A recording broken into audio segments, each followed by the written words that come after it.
J'habite à Draguignan, je suis cuisinier de formation. Je manifeste parce que j'ai un ras-le-bol de la société actuelle. Nous ne souhaitons plus nous faire exploiter par l'État. Nous parlons de plus en plus de pouvoir d'achat et des destitutions du gouvernement. On en a marre de tous les privilèges que tous les politiciens possèdent et nous voulons changer la politique actuelle et on se rejoint tous sur des idéaux bien différents. Qu'on abolisse tous les privilèges, que ce soit de nos hommes politiques comme de nous-mêmes, ceux qu'on peut avoir. On met à plat, on abolit les privilèges, je pense que tout le monde l'accepterait. Pourquoi vous manifestez ? Pourquoi on manifeste ? On manifeste pour que le gouvernement prenne conscience que le peuple français en a marre de ne pas pouvoir vivre dignement de son salaire. Alors pour moi, le mouvement, je le trouve bien à une condition qu'il n'y ait pas de casse pour le moment. Après, au bout d'un moment, je pense que malheureusement, le peuple va en avoir marre. Et oui, on va arriver à de la casse parce que l'État ne veut pas nous entendre. Donc à force, je pense que oui. Après ce qu'on voit, ce qui s'est passé samedi dernier sur les Champs-Élysées, non, je ne suis pas pour du tout. Toutes les violences qui ont eu lieu à Paris, à aucun moment, aucun gilet jaune ne peut encourager ceci. Les affaires de pétrole et tout, généralement, ils demandent des accords de créance et des accords de crédit à la banque allemande, la banque fédérale allemande. Donc automatiquement, si les retraits et les crédits sont refusés automatiquement, il est obligé d'augmenter et obligé de privatiser pratiquement tous les réseaux clients sur tout le département français. Monsieur Macron est un grand maître de la finance et il connaît son boulot. Il connaît son boulot. Il connaît son boulot. Il le connaît, donc, mais madame. Alors dites-moi, les gens qui gagnent 800 €. Alors continuez. Les gens qui gagnent 800 €, monsieur. Mais non, madame.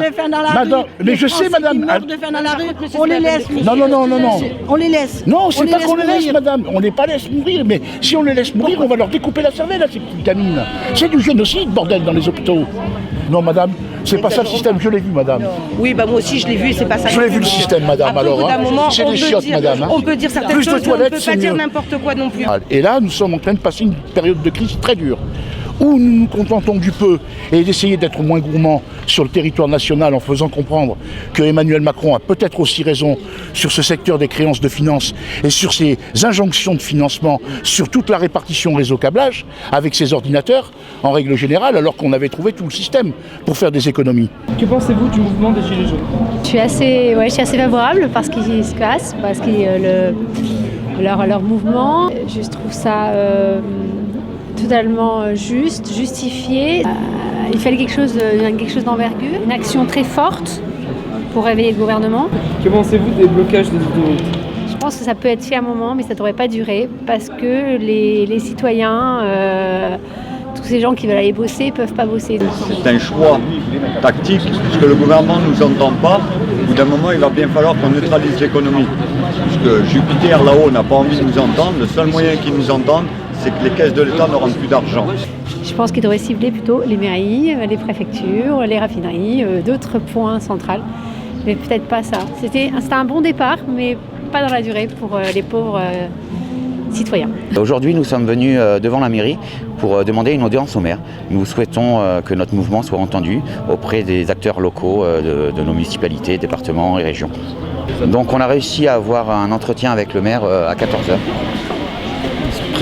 Là où vous habitez. Draguignan, d'accord. Celui qui va. Non, famille Brand. Là, ce que vous faites comme métier. Merci beaucoup. Mais je ne suis pas pour les violences. Non, nous non plus. Nous non plus, regardez, on ne fait pas la violence. Bonjour madame. Bonjour. C'est pour ça, c'est pourquoi cette carte ? Alors ça, c'est une pétition qui va nous permettre d'envoyer un courrier aux sénateurs et aux députés de la France entière pour pouvoir demander l'application de l'article 68 de la Constitution. C'est-à-dire qu'on demande la destitution de notre président Macron. Voilà.